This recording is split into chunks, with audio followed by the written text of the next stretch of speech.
What's up, legends, and welcome to the first impressions video for this new, I want to say, wave of releases. We have the TMNT, aka Unmatched Adventures, Teenage Mutant Ninja Turtles set, and the, holy cow, I can't believe they actually reprinted this, Bruce Lee versus Muhammad Ali. Well, I guess Bruce Lee is the reprint, but Muhammad Ali! And, of course, the Be the Villains decks from the Unmatched Adventures set, Krang and Shredder. So, we got a lot to talk about today.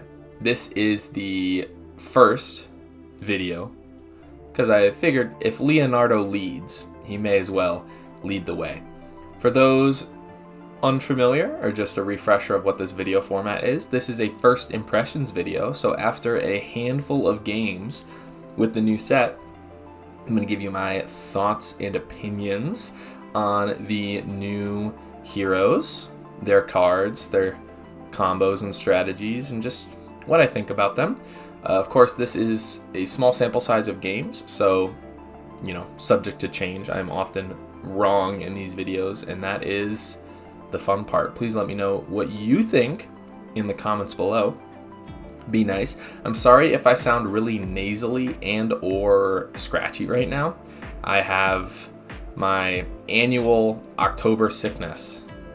I get sick every year in October. I've gotten my flu shot and my COVID shot this year, but not quite sure what this is, but the show must go on. So yeah, thank you guys for tuning in. There's going to be a trickle of videos coming out this afternoon if you're watching this on Friday, October 17th. So yeah, stay tuned for that. Hit the bell icon and turn your notifications on, or whatever. And let's get into the video. So Leonardo is a 16 health melee character with a move value of 2. His sidekick Splinter is also melee with 9 health, which is pretty beefy for a sidekick. They have the ability Team Tactics. At the start of your turn, you may move any fighter 1 space. This effectively turns one of your characters into a move 3 fighter on your first maneuver of the turn, because you can move yourself 1 space and then maneuver and move 2. You can also move enemy fighters, which I think is a very tricky ability to have. I think Titania's Glamour of Love, maybe it's called, the one that lets you move enemy fighters when you maneuver, is like really strong for creating unexpected positioning elements. You can move people into positions where they can get pinned. You can move enemies out of pinning position. If your map has a feature, you can move them, like onto low ground, through a passage, things like that your opponent might not necessarily be expecting. And it's also really good in adventures, which is a theme for this character. Being able to move any fighter 1 space is pretty important in a co-op game. And not to spoil anything, but I think going through this character's cards, you might see that he was mostly designed with adventures in mind, which I will talk about later. Leonardo has a pair of cards that all of the turtles have, Turtle Power and Heroes in a Half Shell, which, I can't really say that I am too familiar with the source material. I played the 4-player in-person turtle arcade game whenever I went to an arcade, and I watched the 2007-2008 Cartoon Network movie. I think that premiered. Maybe it was on Nickelodeon. Who knows? But anyways, I haven't really watched much of the show, but I will say I'm pretty sure the theme song is Heroes in a Half Shell, Turtle Power. So seeing these 2 cards kind of activated that like a sleeper agent out of me. I think it is pretty good that all of the turtles have a 3 value second shot. That does make a lot more of their attacks threatening. We'll keep the boost values of some of their cards in mind as we're going through their cards for how it kind of recontextualizes how good turtle power can be. And Heroes in a Half Shell, 5 value, defense only. We've started seeing a few more characters, like I think Geralt has a 5 value versatile, right? And like Jill has a 5 value defense only, although it's got text. So like this is a card that they are getting more and more comfortable printing. And honestly, I think it's fine. Obviously, it's a really good block, but me personally, if you had to like, if I had the option between having 2 5 value defenses and 2 3 value defenses versus like 4 value defenses, I would probably take the 4 value defenses every single time. That means there's like more consistency in the way I'm able to block, and there's less like variability, I guess. Because sometimes blocking for 5 when they play a regroup is like you kind of wasted it, and then sometimes when you have a lower block and they really swing big, it's like I wish this would just kind of even out. So I think both of these cards are fine. I'm glad that all 4 of the turtles have it, because that makes sense. Some of Leonardo's signature cards include Katana, a pair of 6 value blank attacks, and Wise Beyond His Years, which is a 2 value Leonardo only versatile. It says after combat, if the opposing fighter is in fewer zones than Leonardo, deal 2 damage to the opposing fighter. So this is the first card we'll see in this deck that kind of cares about your positioning versus the opposing fighter's positioning. I will say cards like these are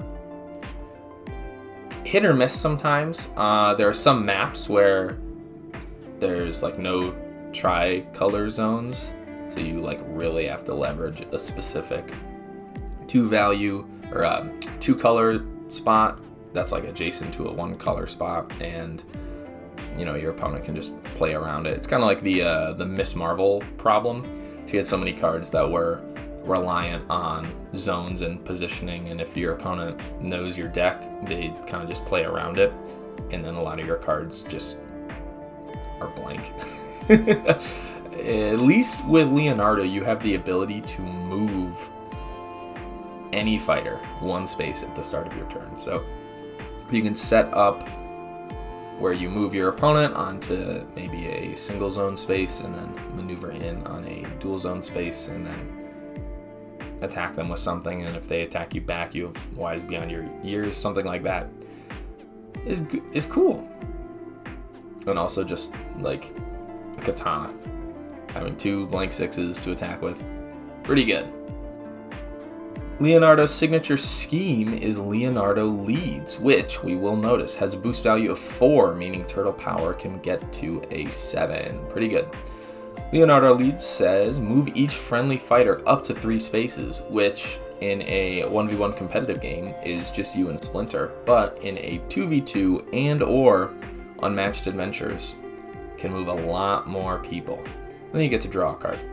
I played a game of Adventures where I went first as Leonardo, and I just like played this card and moved all 3 of my teammates and all of their sidekicks, and we just like pinned the villains and minions in, and that made it a lot more easier to just smack them relentlessly. The fact that this cantrips and draws you a card is also important, because I think this character needs every bit of card draw he can get. So yeah, I really like this scheme. Super powerful for what Leonardo wants to do. Moving 3 is really good for a move 2 character, and the boost value and the draw I think are very, very important. Splinter has some signature cards. We have Spatial Awareness, which the art and effect are kind of parallel to Wise Beyond His Years. This is a 3 value versatile, Splinter only. It says after combat, if the opposing fighter is in fewer zones than Splinter, deal 1 damage to the opposing fighter and draw 1 card. So it does 1 less damage than Wise Beyond His Years, but it also draws you a card, and the value is 1 higher. I think this is a super solid card for a sidekick, and if you can just keep him positioned on like a dual or tri-zone space so that this is always active as a block. It's going to make your opponent much more hesitant to try to attack him. And Splinter having 9 health in general is pretty good for how beefy he is. Protective Father is Splinter's scheme. Splinter may swap spaces with another friendly fighter. If he does, they both recover 2 health, gain 1 action. Wow, if you can heal 4 from this on both effects, that effectively makes Leo a 20 health hero and Splinter a 13 health sidekick, which makes them super beefy. I think the way to play around this as an opponent is to just like focus Splinter, kill him, and then if they play this scheme, Splinter's the only one that heals, but I think that's still pretty bad because Splinter can effectively have 13 health. So forcing your opponent as Leonardo to kind of attack which of your characters that you want them to so that you can maximize the healing from this scheme is going to be really annoying. And the fact that it gains an action means you don't lose tempo from playing this, so you can still like double maneuver if you're on the back foot, like slotting this in there, action 1 or 2. Just super solid cards for Splinter. Any attacks? We have Fearless Leader, a 3 value attack only. It says during combat, add 2 to this card's value for each other friendly fighter adjacent to the opposing fighter. So in a competitive 1v1 game, if you have Splinter and or Leonardo, based on who's attacking, adjacent to the opposing fighter and you play this, it becomes a 5, which isn't super remarkable. But when you're playing Adventures and you have the villain fully pinned, surrounded by 3 of your friendly heroes, and then you got like Squirrel Girls, Squirrels all adjacent in there, suddenly this card becomes very, very scary. Again, I think this character was designed with Adventures in mind, and in a typical competitive game, this is going to be less scary than it would be to the, I want to say like AI opponents that you're facing, but like the villain in Unmatched shows no emotion, so when you're playing Adventures, it's a much more scary card. Also, it's got one of my favorite arts from this set, because you can just see Donatello just aura farming there on the rooftop. Editor, enhance. Force Sensei is a 4 value any attack. It says after combat, move both fighters in the combat up to 1 space each. You may discard 1 card to gain 1 action. I'm not completely sold on this card. Moving both the fighters in the combat 1 space each is like, okay, I can either move you 1 space away from me and I can move 1 space in the opposite direction if I want to like kind of kite with advantage, or if we're like right next to a place where the zones might matter, I can kind of like scooch us both over and then something cool will happen. You can also do some cool things if you're on a high ground map.